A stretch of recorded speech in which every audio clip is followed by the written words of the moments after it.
madaxweynaha jamhuuriyadda Soomaaliland mudane Muuse Biixi Cabdi iyo wafdi uu hogaaminayo ayaa galabta safar shaqo waxay uga baxeen wadanka Mareykanka. madaxweynaha way u helinayeen xubno kamid ah golaha wasiirada oo ay kamid yihiin wasiirada wasaaradaha arrimaha gudaha Maxamed Kaahin Axmed, warfaafinta dhaqanka iyo wacyigelinta jamhuuriyadda Soomaaliland mudane Dr. Salaba Yusuf Ali Kore, ganacsiga Maxamuud Xasan Saacad Saacin, deegaanka Marwo Shukri Xaaji Ismaaciil Baandare iyo mudane Jaamac Muuse Jaamac oo ka socday bulshada rayidka ah ayaa galabta ka dhoofay gegida diyaaradaha Cigaal International Airport iyagoo ku wajahan cariga Mareykanka. waxaana Mareykanka gudihiisa kaga biiri doona wasiirka wasaaradda arrimaha dibadda iyo iskaashiga caalamiga ee jamhuuriyadda Soomaaliland Dr. Ciise Kayd Maxamuud.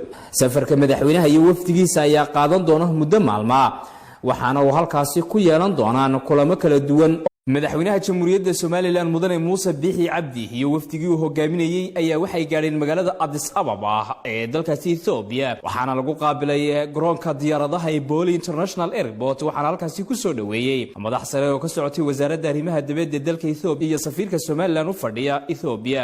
waxaana madaxweynaha iyo wafdigiisa loo galbiyay qolka nasashada ee madaxda loogu talagalay, halkaas oo ay ka sii anba qaadi doonaan safarkooda dalka Mareykanka.